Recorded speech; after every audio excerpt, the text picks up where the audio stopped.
I'm getting excited to try it now. As soon as you said barrels are pissing on each other, I'm really excited to try this.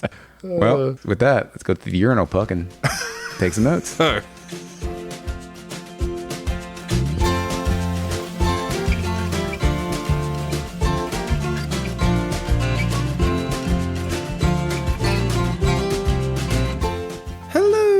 And welcome everyone to episode 71 of The Mashup, the best bourbon conversation you're going to hear all week long. We're your hosts, Anthony and Steven.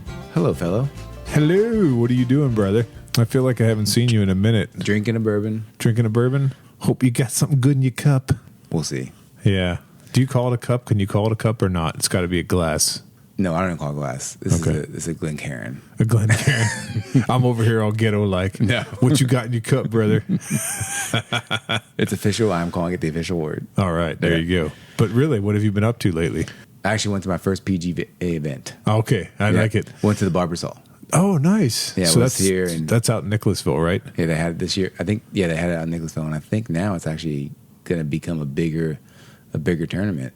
I think they're going to make it feed into the Open like that, the way they did this year. It's pretty exciting. Is it considered to be like, I know it's it's professional golf, but is it like, what do they consider that? Is it like Corn Ferry Tour? What is it considered? Do you know? Like I said, this is my first one, and okay. Don't get too technical on the questions here. Damn it, we know this, that it was not the British Open in Kentucky, right? Or the Masters. The Masters. It wasn't either of those tournaments, but it was a golf event. Yes. Yeah. So what'd you think, man? Was it fun? It was pretty awesome. I came away with a couple points. Okay. So I went with my son. I think I've said he's big into golf. That's how we met. Remember, we've told people that before. So yeah, we met at a youth golf clinic with our son. So yes. So we got off the bus and right away we got food and beverage. And so we got the quarter-pound hot dog. Wait a minute. Everyone knows when you go play golf, you get the hot dog around the turn, right? That's a nice hot dog, but is that a quarter pound? It's a quarter pound, all beef. So you think of a hamburger, quarter pound. Oh, it's not that big. You get it in hot dog form. That thing's girthy. Yeah, it's no joke, right? No. You gotta handle it and everything. Stretch the jaws to eat that thing. Oh man. So we did that. We ate and walked because we had to walk a little bit to get to like the main area. Oh, of course. This was obviously at a private golf course around like a golf community. Mm-hmm. It's got to be awesome for the people that live there because they're all just kind of like, I can imagine having a fun weekend. Like you just have, a couple people crash at your house. Yeah. You just grill out and go out on your back deck and you're just... That's exactly right. They were out on their back deck with a pool party, or they would just walk out onto the course and just kind of walk along or just go back to their house. And that's a life. See, I know. That's when you're always like, why would I live on a golf course? What's the benefit? Well, if you live on one where they're having a professional event, then you got something to really look forward to. So now the ultimate amateur question I have for everyone. Oh, okay. I can't wait to hear this. How do you watch a professional golf tournament in person? I went there not thinking about it. And so we start walking and I'm like, how do we actually watch this? Like, I would get kind of bored and he would get very antsy very fast if we just sat at like a hole and just watch people go by. So we ended up just walking the course. We watched some people tee off. We watched some people putt. We watched some people approach. And then we just keep walking. That probably worked out better for you than I've been to...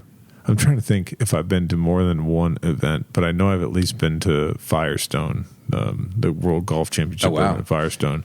That's a big deal. Yeah, like if you're in Northeast Ohio, everybody in Northeast Ohio has probably been there, so it's probably not special to them, but it was special to me, so lay off. Mm-hmm. But I remember I went with my dad. We kind of parked it at certain holes and watched, and then if a golfer was ever close enough to us, we would try to get their attention and stuff like that. Occasionally, when a guy's give you a wave or something, or like hey, yeah, what's up, buddy, or whatever. But some of them would just ignore you too. That's kind of what we did. But I think with your son, he's 8, right? Yeah. It's probably better that you guys walked around, or else probably get bored real quick. Now I went when I was older, right? Yeah. And so I asked the guy at work that he actually went, and what he did, he went there in the morning and started watching the groups tee off, and then eventually found a group that thought they would they would want to follow, and end up just following them, and they actually happen to follow the winner. Oh, really? As of all people to follow. Oh, that's cool. Yeah. But now that makes me think, like, all those packages they have, I don't know, some of them are quite expensive, but if they include food, I don't know what they include. If they have some benefit and you stay there all day, oh, yeah. that might, besides having the chair and the shade and the food, there could be some benefit to that. No, definitely. I mean, I think, if I'm not mistaken, I think the time I got to go to the one up in Akron, I think my uncle got us the tickets, and there was like a tent where you could, eat whatever you want. I don't know if it was drink whatever you want. I don't know if I didn't really drink a lot then. And so I wasn't like, going there thinking like, I'm going to pound all the beers, right. and get, but it would be beneficial, I think. If it came with beer, that'd be a different story. Yeah. But so a successful experience overall. What was your favorite part of it? Like, I mean, if you had to pick one thing. Dad-wise, I would just say like I think he actually had a pretty good time. So it was like a good thing to bring him to. Oh yeah. So like the experience that your son was having, like where just seeing like he was he was in awe a little bit of That's it. So awesome. that was pretty cool. Besides that, there was a random fawn that came out onto the course between groups and was on the course for, I'm going to say 5 minutes, frantically running around because I had no idea where the exit was. A raging deer. That's awesome. Yeah. It probably screwed everybody up because, golf being all serious, you got to be like, quiet, please. And then this deer just comes running out and tries to maul people. That's awesome. We were right. I got on video and everything. It's pretty funny. That's hilarious. So, but yeah, that was our little outing. Awesome, man. Well, that's cool. So we had another shout out this week.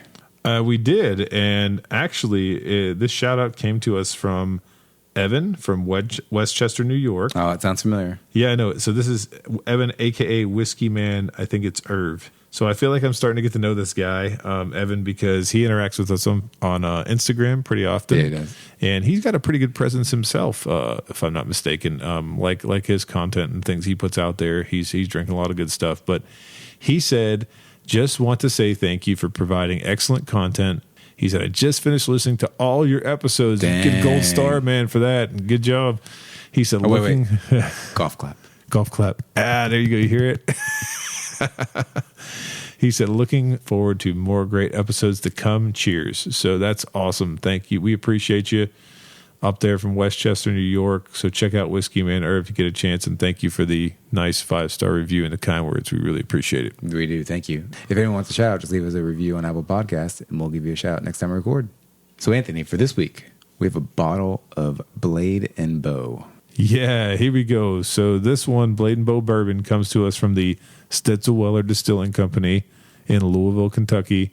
I know some of you are probably thinking, wait, Stitzel-Weller, the old school, right? Well, we're talking about the new one from Diageo and, probably Bulleit. But the bottle date is, I think, about 2018. The ABV on this one is 45.5, 91 proof. The age is non-age stated, but there is this whole solera aging process that we'll talk about here in a moment. The mash bill on this one is undisclosed. The MSRP is $50, but if you're in the Lexington area, this one's on the shelf regularly for about $44 to $50. And I might have a reason to say why sometimes you find it under MSRP, but we'll get to that once we taste it and talk about it. Well, right off the bat, I would say the bottle stands out. Yep, I would agree with you. It's a unique bottle, and just the hard points of the corners on it, I would say, make it stand out.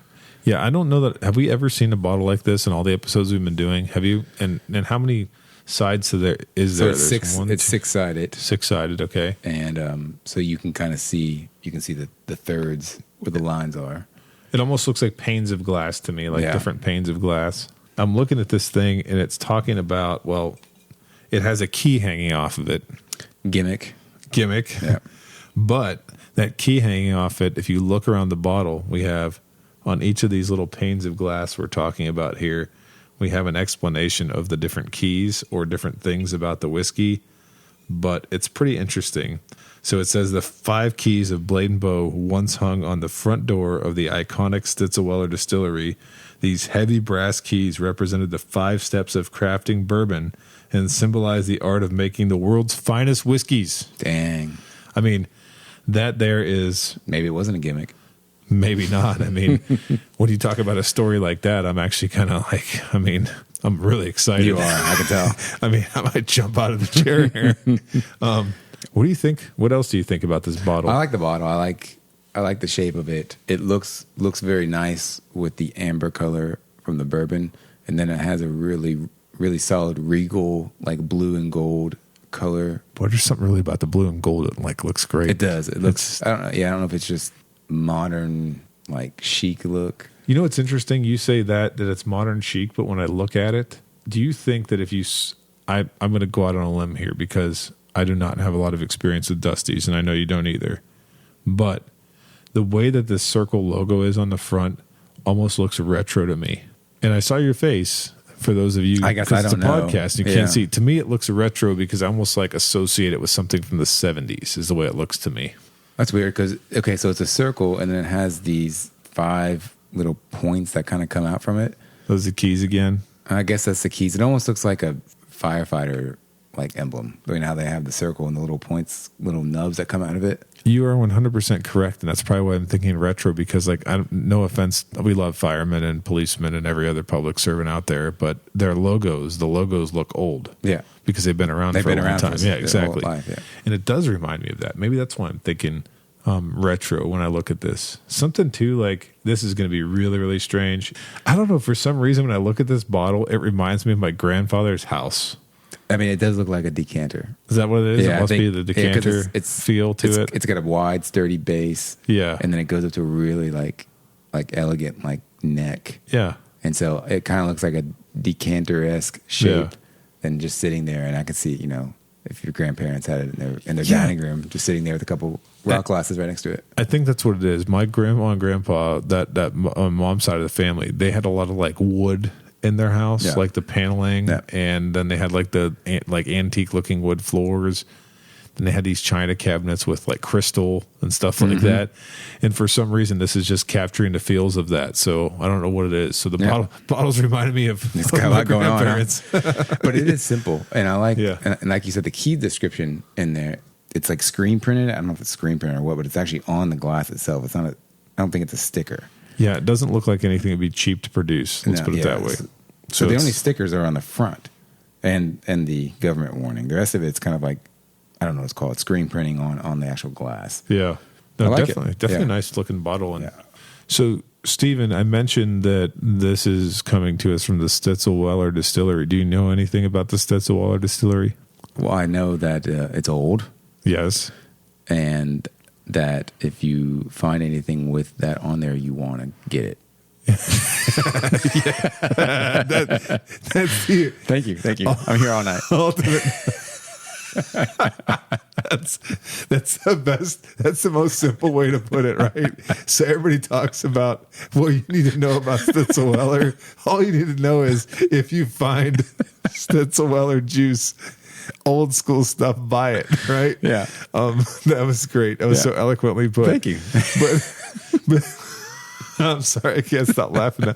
Many people in the whiskey world regard Stitzel-Weller distillery as the place that, you know, started, right? So you got Weller, Pappy Van Winkle. All the names everyone's heard about. All the names everyone's heard, even though it's gone through many generations and iterations, and many of the labels you see today, like, for example, like Rebel Yell, that's with Luxro. Mm-hmm. That was once distilled at Stitzel-Weller. There's many names. I just pulled that one, for example, because I know they made some rare runs that some people have bottles of that are very, very highly sought after. But anything that's Stitzel juice is what they would say from that time period, from when that distillery is operating, is highly sought after stuff. What happened was Diageo, the parent company, of Bulleit and Orphan Barrel and a lot of other brands that people would know in the whiskey world, they took over. They bought that Stitzel property there in Louisville and have revamped it, and they're going to restart the still. Do we know if it's going to produce the same kind of magic? I don't know, but they're milking it for all it's worth. I don't think it's like it's a cast iron pan that's been passed down generations. Yeah, I think there might be something missing from that. Like this can't start right back up. Yeah, I would think so too. But I mean, it's really, they call it now what, like the Stitzel-Weller distilling experience when you go there.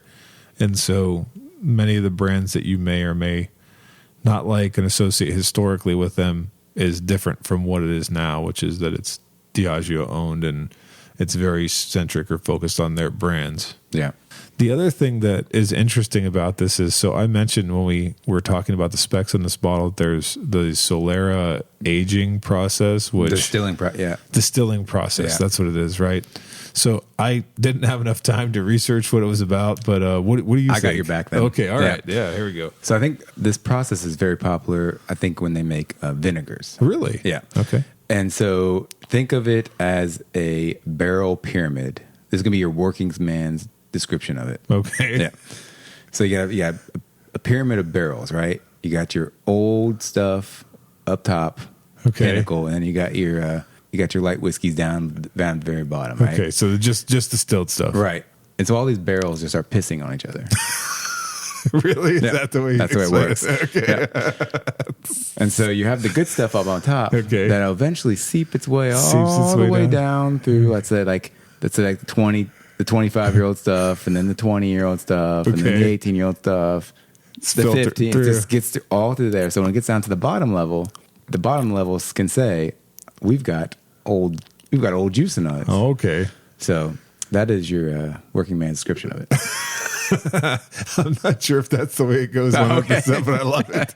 I mean, that's a really good way of putting it. So are you meaning to tell me right now that the marketing literature that says that this whiskey contains the remnants of old stocks that were originally from the Stitzel-Weller distillery, there's some truth to that? Is that what you're saying? I mean, I guess it lives on forever in the barrel. That's true. I don't know what the top of the pyramid here is, how old it is. It could be 0.5% of true. Really old stuff. That's possible, right? Yeah. So they say it. I guess percentage-wise it's in there. Oh, man. Well, now but then I say that, and then what's a recent thing? We had the OKI Reserve, and that was the kitchen sink. That was, and it was awesome. It was good. And it was a lot of stuff in there that we were surprised that made it awesome. Yeah. So, I mean, who were you to say? I'm getting excited to try it now. As soon as you said barrels are pissing on each other, I'm really excited to try this. Well, with that, let's go to the urinal puck and take some notes. Oh, gosh. I mean, if we don't pick the same thing up on the nose here, I'd be really shocked. 1, 2, 3. Bananas. Yeah. There you go. Okay. Man, that's very strong, like almost like a sweet banana, like a Bananas Foster. Mm-hmm. Chocolate banana. Chocolate. Soda. A little soda, a little bit of oak, a little bit of ethanol. But as it's sat in the glass, it's kind of dissipated. It's very pleasant, though. So you're saying a little oak? I'm not getting a ton of oak. I don't know if my oak sniffer is off tonight. Like it's not overwhelming. Maybe what's there is just strong. Maybe that little bit of old stock that trickled down is just really strong oak smelling. It was a 1968 Old Fitzgerald that's made it into this bourbon. Old Fitzgerald was produced at Stitzel-Weller as well. Not to get too far into it. Is there anything else out of this? No, I am getting some kind of antique smell, antique wood smell. So maybe I'm not, that's what it was. I wasn't getting the oak, but I'm getting like an antique wood. And for those of you guys who don't know what antique wood is, it's probably not on the palette wheel or whatever the heck literature is out there. It's when you walk into an antique store and you smell old wood. That's what I'm talking about. So when we first started with talking about this bottle, we talked about the keys, right? We said gimmick. Like, what other bottles that kind of a similar like physical thing they kind of attach to it that people like kind of collect them all in a way? I mean, there's one that comes to mind. Of course, it's just Bland's. Bland's, yeah. Right. Yep. Is there another one that we can think of? I can't think of any, and maybe that's bad. I don't know if you've thought of any, but I keep thinking about like the different bourbon like collector edition bottles that have different pictures on them or things like that. That's kind of what I see more than like a physical takeaway object. Like the Makers yearly releases, or like maybe like the Woodford Derby, or like the Blanton's Internationals. Oh, yeah. People who are crazy trying to collect those. Yeah, there's a lot of stuff like that. And even Yellowstone had something recently where they had like a national parks thing where they had different bottles that you could get. And I think Bulleit actually had like tattoo editions for different cities and stuff like that. It was pretty cool. So yeah, it's interesting though because I'm a weirdo. Just so you guys know, I got a Angel's Envy store pick recently. You know how they hang the wings from there? You ever seen that Angel's Envy store picks? They have like metal wings hanging from them. No, I don't think I have. Yeah, they're not like numbered or they don't have anything special significance. They're just kind of like the hood ornament of the bottle, just like this, right? And so they're like a pair of wings that hang over the neck. And is it like locked on to the bottle? No, it's just kind of like that's what I hate. I hate rope. when picks are a simple tag instead of something that's affixed to the bottle. Yes, because that could easily be just transferred to like another. Or if it falls off and someone doesn't care, just add it to the bottle. It's an addition to the tag, though. They do have a tag on the bottle. Okay, there's something that's there. I jokingly took that Angel's Envy wings and made it into a piece of jewelry and gave it to my wife. And she was like, "What is the matter with you?" And I was like, I'm sorry, but I couldn't stop, right? I was like, yeah, what do you do? Like, so what do you do with these keys? You collect them? They have like there's 5 of them. There's 5 keys. They're numbered. I guess, if I wanted the bottle, I know what keys I have. I guess I'll be on the lookout. And then once you collect them, what happens? Do you get an original bottle of Stitzel-Weller distillate?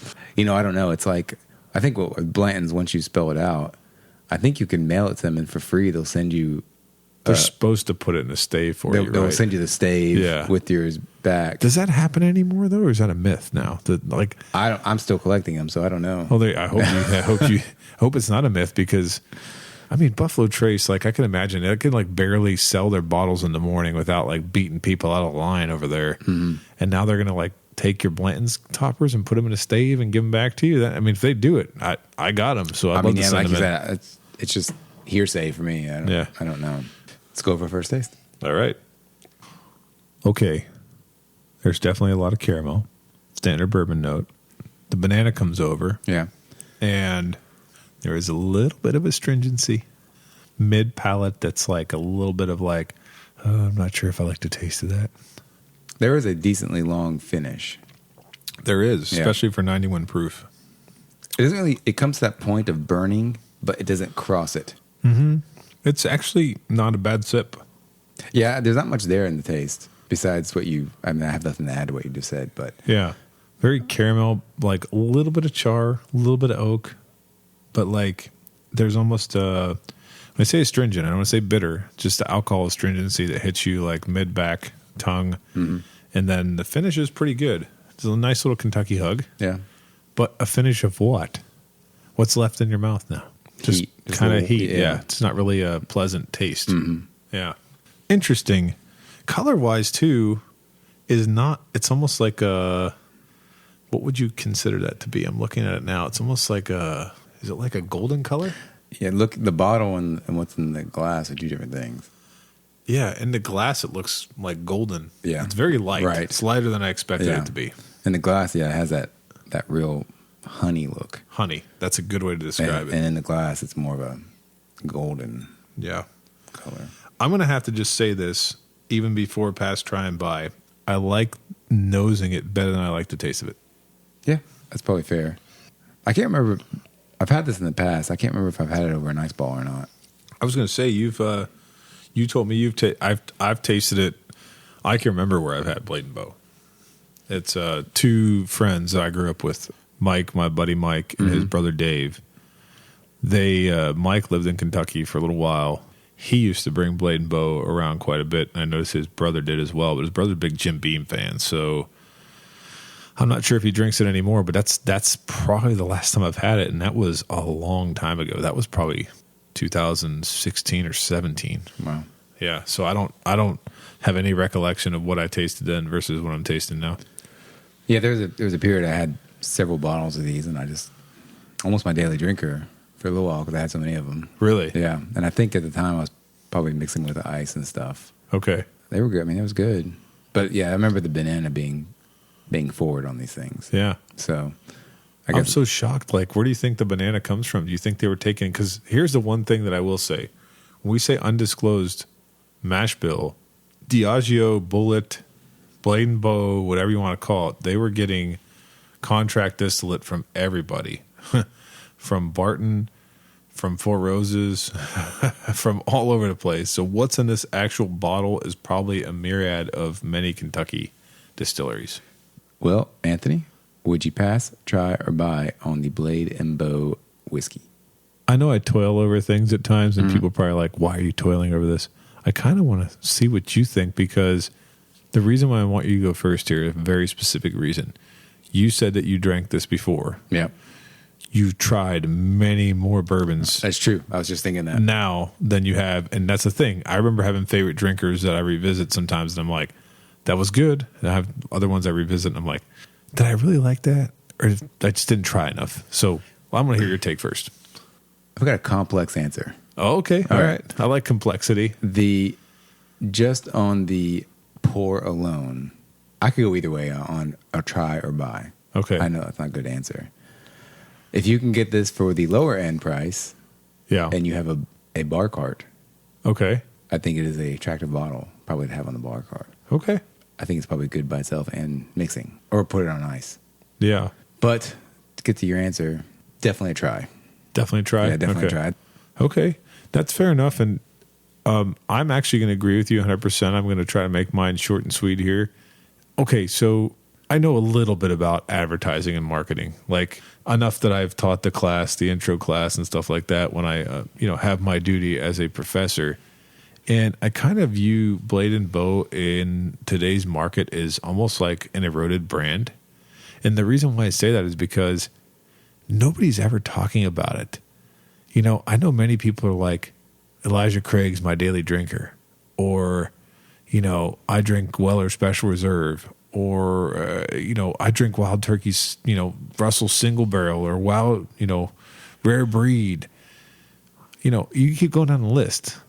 I never hear a lot of the circles that I run in. That doesn't mean that Blade and Bow isn't good, but I never hear people saying like, oh, I love Blade and Bow. I might even hear them say like Bulleit 10 or other Diageo products, but I never hear anything about Blade and Bow unless it's the 22-year-old. Right, the 22-year-old. And the 22-year-old version of this is like a $400 bottle retail, right? Yeah, it's expensive. And then secondary is $600-$700, and I've never tasted that. If I ever get the chance to, maybe it'll change my opinion. But if this bottle, and I'm going to say try, but if this bottle was worth more than what it retails for, then it would sell for that. I feel like the fact that you can usually find it, it's easy to find. But then you see it even discounted from its MSRP under, meaning that, it's like, I don't want to pull one out of thin air, right? You might pay $30 for 1792 small batch, but if you're getting a good deal, you're paying $23.24 for it. Just same thing like if you go get Woodford somewhere or Maker's Mark. So that's not a fair thing to say. It's not all about price. But the reason I'm a solid try is because I like the sip I'm having tonight, and I like the idea. I don't know. I just don't know if I'd go out and... Are you saying you never hear about it? I mean, how many people heard of McKenna before it won the award?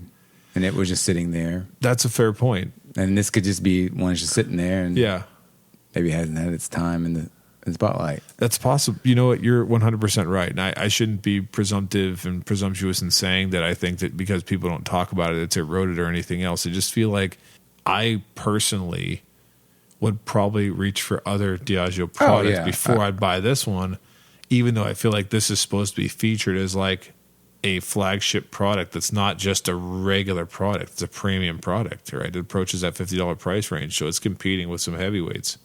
So that's where I'm at. I'm really torn on this bottle. The price puts it a little high. Yeah.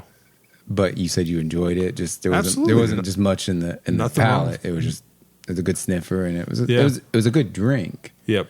But it's not. I mean, if you're looking for complexity, it's not going to really be there. Yeah. But it's a solid average drinker to me. Right. With a good looking bottle. With a really nice looking bottle and a fancy key. Yeah. And the other bottle of theirs I really like. Which one? Which we may have to review. The 15-year-old I.W. Harper. Oh, I.W. Harper, That bottle. Is it good? Well, I don't know. That bottle, though. The bottle is second to none. Yeah. You talk about 70s decanter. That thing is looking good. And with that, thanks for listening to this week's edition. Please like and follow us on Facebook, Instagram, and Twitter at The Mashup KY. Also, let us know your thoughts on this bottle in the comment section. Until next time, keep it neat.